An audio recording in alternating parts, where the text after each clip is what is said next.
Hi guys, and welcome to the Man About Life channel. My name is Stephen. Thank you for joining me today. I wanted to do a quick video about the Chromebook. Now, I have a Google Chromebook. I've had it for a little while now. I wanted to give my honest opinion about what I think it is in terms of useful for many people out there to use and whether it can do the things you really want it to do. Hopefully this will be useful to you. If you have any questions or comments or anything that I don't mention in this video that you want to hear or see, let me know and I will do a separate video for you to explain those things. Now I'm just going to go through some of the features of this laptop and of the Google Chromebook in general, and then if there's anything specific, let me know and I will delve deeper into it.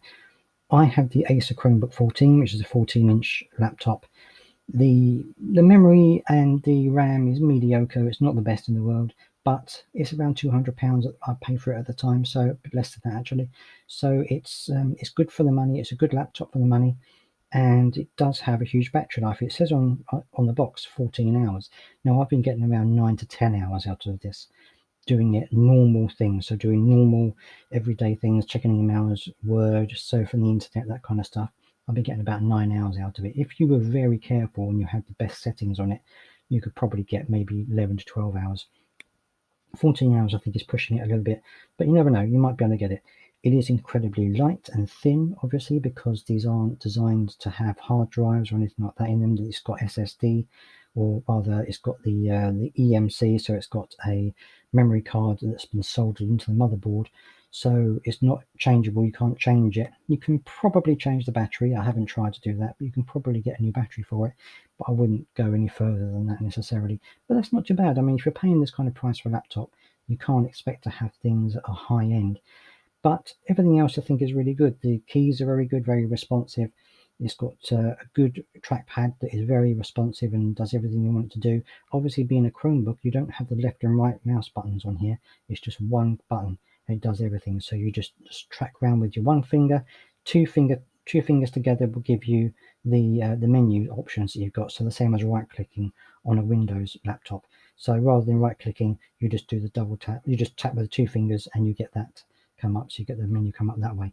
If you scroll to the bottom, you get the little menu bar come up, and this gives you your most used apps. You can change these to suit yourself, whichever you have on there.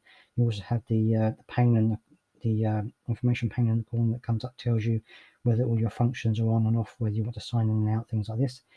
The good thing about this as well is that although it does turn off as such, it doesn't have a very fast boot process. So from turning it on to actually having a screen come up and having this ready, you're probably talking less than 30 seconds, maybe 20 seconds.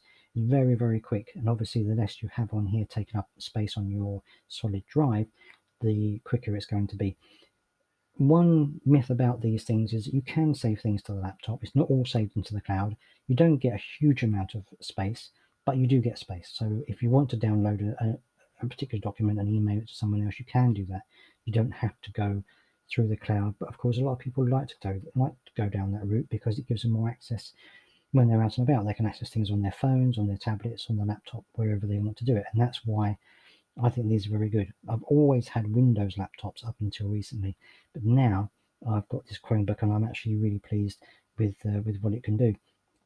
If you go into the corner, you get this come up, which is your search bar for Google, typical thing you find in the Google search bar, and also your most frequently used apps come up underneath, which is quite good. So if you use things quite a lot, that will come up, even if they're not down here on this main bar. And then when you click up, you get all of your apps come up, all of the apps that you've got on your laptop. Now, of course, you can get a lot of the regular things you can get. You can get, obviously, you get the Play Store, you get Google Docs and Slides and Sheets. You can use the free version of Microsoft Windows on here, on the online version. You can use that. There's nothing wrong with doing that at all. But the good thing about this is that you can use Google Docs. It will save to your drive, and then you will have the option to download it as a Word document compatible with compatible with Microsoft Windows, and then email that or send it via a drive link or however you want to do it.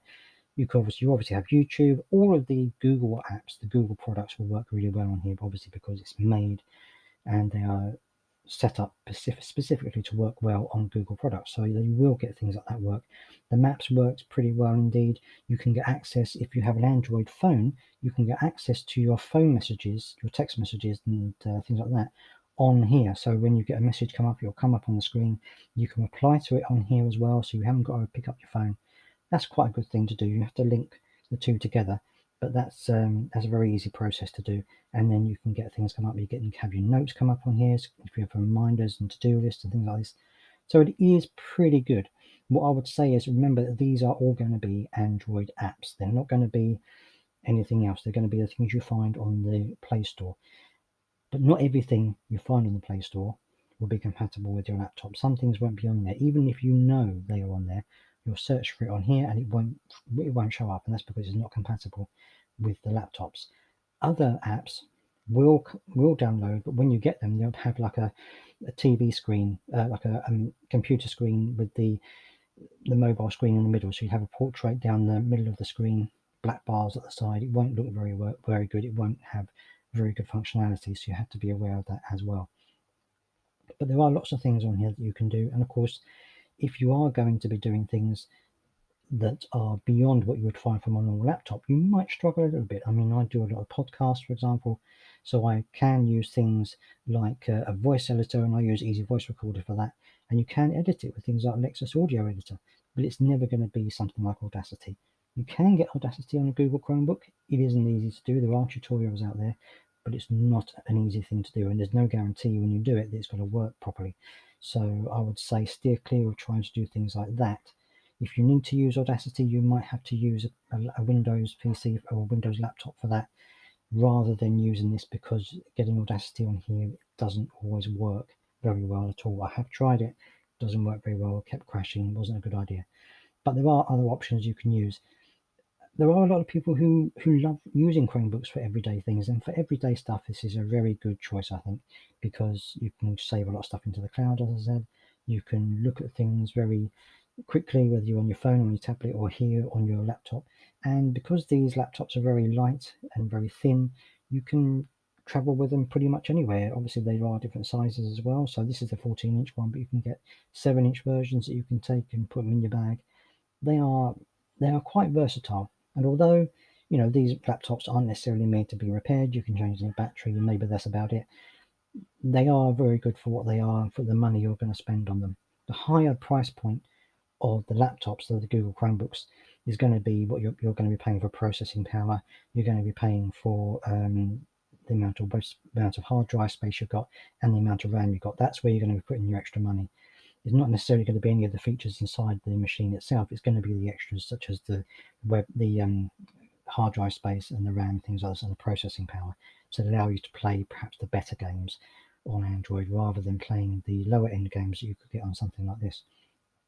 Overall, though, I would say it's a very good laptop, very good thing to produce content with if you're going to be doing blogs and stuff like that. I'm recording this YouTube video on here using Screencast-O-Matic. You can do that as well. There are many things you can do on here very easily and very quickly indeed. If you have any questions, if you have anything that you want me to talk about in particular about the Chromebook, let me know and I will do a video for that. Thank you for joining me, and I hope to see you again